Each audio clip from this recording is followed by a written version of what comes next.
ጉራጌ ዞን እስልምና ጉዳዮች ምክር ቤት ሰብሳቢ ኡስታዝ አባስ ያሲን በበዓሉ የመተሳሰብ የዝነትና የርህራሄ ያለው የሌለው በማካፈል በአብሮነት የሚያሳልፈው ነው ያሉት። በረመዳን ጾም ወቅት የተቸገሩትን በመርዳት የተራቡትን በማብላት የታረዙትን በማልበስ የታመሙትን በመጠየቅና በመንከባከብ እንደነበር አስታውሰው ይህ ቀጣይነት ሊኖረው ይገባል ብለዋል። እኛ ሙስሊሞች የዛሬዋን የደስታችንን ስናጣጥም ቀን አዘንብሎባቸው ስራተው ተፈናቅለውና በሌሎች ሰው ሰራሽ ተፈጥሯዊ ምክንያቶች የተጎዱ ወገኖቻችን በማሰብ እንዲሆን ማስታወስ እፈልጋለሁ።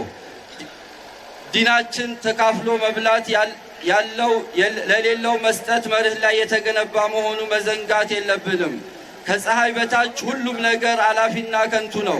ለሀገሪቱ አንድነትና ሰላም በጋራ መስራት ፈጣሪያችን ያዘናል ሲሉም ኡስታዝ አባስ ተናግረዋል። የወልቂጤ ከተማ ከንቲባ አቶ ሙራድ ከድር በሶላት ስነ ስርዓቱ ላይ ባደረጉት ንግግር ታላቁ የረመዳን ወር መተሳሰብና መተዛዘን የሚጎለብትበት፣ ሀገራዊ አንድነት የሚጎላበት፣ አብሮነት የሚጠነክርበት ነው። አብዝተን ፍርሃ አላህን ውስጣችን ላይ የምንተክልበት፣ የአላህ ትእዛዛቶችን የምናከብርበት፣ የነቢዩን ሰለላሁ ዐለይሂ ወሰለም ሱናን የምንከተልበት፣ አብዝተን ኸይር ስራዎችን የምንሰራበት፣ ከክፉ ስራዎችን የምንርቅበት፣ ለመሳኪኖች ለድሆች የምንረዳበት ወር ነው። ኢድ አልፈጥር ለሀገር ግንባታ ለአንድነትና ለበጎነት ህብረ ብሔራዊነትን የሚንጸባረቅበት ብዝሃነትን የሚታይበት እንደመሆኑ ወንድማማችነትና እህትማማችነት ላይ የተመሰረተ የአንድነት መገለጫ ነው ብለዋል። መልካም ነገር እንዲመጣ፣ ሰላም እንዲሆን፣ አካባቢያችን ልማት እንዲመጣ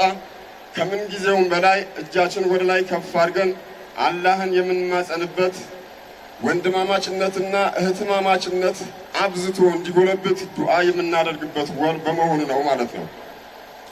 የረመዳን ወር በተለየ መልኩ ሰው ተኮር የሆኑ ስራዎችን የተቸገሩትን የምንረዳበት፣ ኢባዳዎችን የምናበዛበት፣ ሱናዎችን በእጥፍ ምንዳ የምናገኝበት ወር በመሆኑ አላህ ልዩ አድርጎታል ማለት ነው። በጎነት ባህላችን አድርገን ያለን ማካፈልን የየዕለት ተግባራችን ልናደርገው እንደሚገባ ነው አቶ ሙራድ ያነሱት። ህዝበ ሙስሊሙ በረመዳን ወር ሲተገብራቸው የነበሩ መልካም ምግባሮች ከበዓሉ በኋላም ቀጣይነት ይኖራቸው ዘንድ አመላክተዋል። የኢድ አልፈጥር ስነ ስርዓት ላይ ካነጋገርናቸው ህዝበ ሙስሊም መካከል አረዋለዊ ጣሃ ሁሴንና ባህሩ ተካ ይገኛል። ረመዳን ወር በጾም በዱዓና በመተሳሰብ ማሳለፋቸውን ተናግረዋል። ብዙ ምስኪኖች የሚደሰቱበት እኛም በመስጠታችን የምንደሰትበት እነሱም በመስጠታቸው የሚደሰቱበት